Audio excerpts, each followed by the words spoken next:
There's a rather large elephant in the room when it comes to discussing Project Cars 3, so big that you just have to get it out of the way early. If you weren't already aware, and a lot of comments and forum posts suggest that many of you have already gotten onto this, Project Cars 3 isn't really trying to be a simulator anymore. Out goes the more serious motorsports tone of Project Cars and Project Cars 2, alongside tyre wear, long races and pit stops, and in come brash colours, customisation and a pumping soundtrack.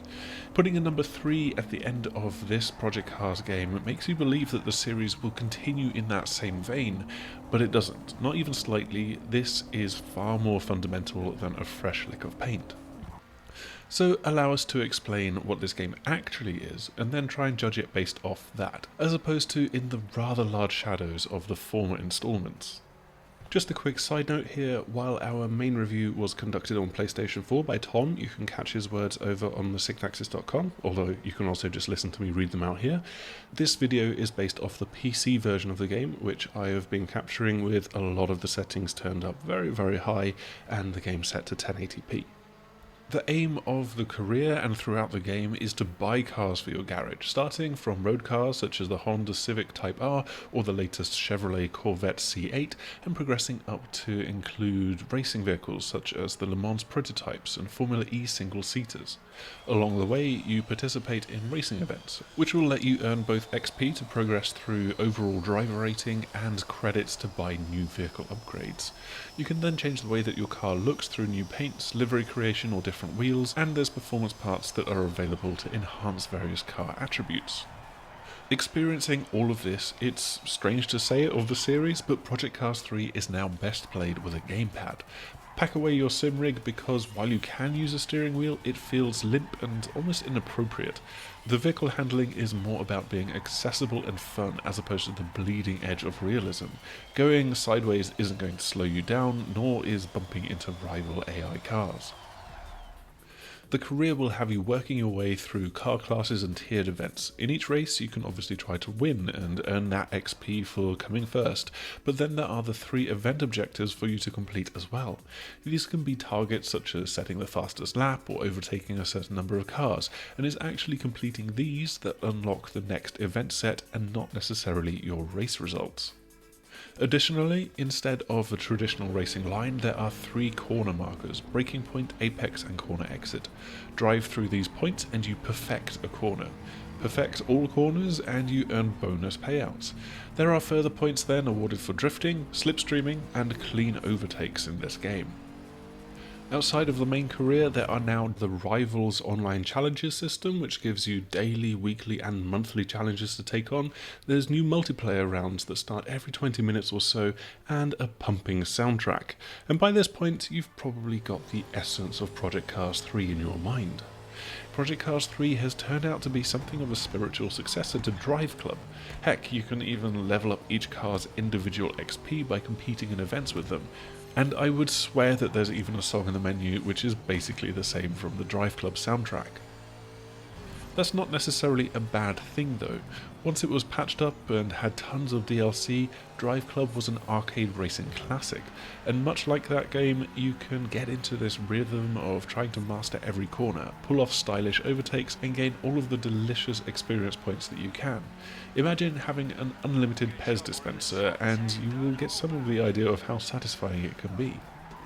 What stops some of that feeling of flow is the carryover elements from previous Project Cars game, namely corner cutting penalties that are stricter than a former head teacher. Run 2 wheels off the track on a corner exit, penalty. Cut the inside of a corner, penalty. And if you brush a wall on one of the many street circuits, your lap times will be invalidated. This is extremely annoying during career events such as Hot Lap, which is a single lap time trial, and Pace Setter, which is a 3-lap timed average. And it will lead to many, many event restarts. That's completely at odds with the new laid-back racing vibes. AI opponents can also be super aggressive. Thankfully, you can tune down the overall difficulty and the level of aggression independently, and we would recommend keeping them on the lower end of things. Sure, for single races you may want to ramp up the level, set a full grid and see how high you can rise, but with larger grid sizes and the tendency for the AI to force you out wide or clump together on lap 1, it can be a bit too much of a hindrance through the career, especially when objectives aren't focused on your pure racing results. For a game that has got an emphasis on customization, some of the options are also strangely limited. For instance, selecting your driver's avatar is restricted to a handful of presets, and while you might remove weight from your Porsche 911 or change the air filter, you can only make 1 or 2 modifications before it ends up being bumped up a class above the race that you're trying to enter. Being able to upgrade things from a road car to a race car is interesting, but there just needs to be a little bit more thought into how much effect each upgrade creates. There are odd things like how adding a high downforce pack doesn't actually visually change your car as well. Each vehicle is then categorized with a PIR score, and on paper this is a great idea, balancing performance across different cars. In reality though, some cars within the same class are still clearly more effective than others. I was in a race where all of the Aston Martin DB11s raced to the front and just disappeared off into the distance. My tuned Supra was practically worthless in this situation. Then there's just the strange mix of being shoved into a race against a classic BMW touring car, a rallycross car and a JDM Nissan Skyline GTR. It's just a little bit odd at times. At least the handling model is a tad more satisfying than the recent Grid reboot, which is really this game's closest contemporary competitor.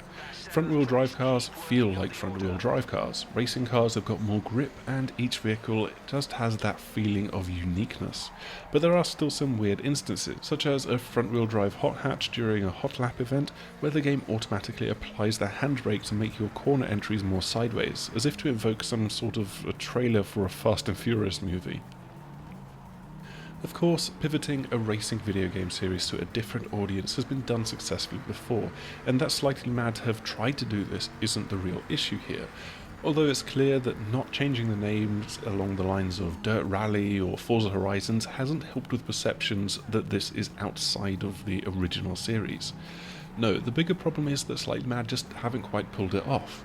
Project Cars 3 suffers from a case of mistaken identity.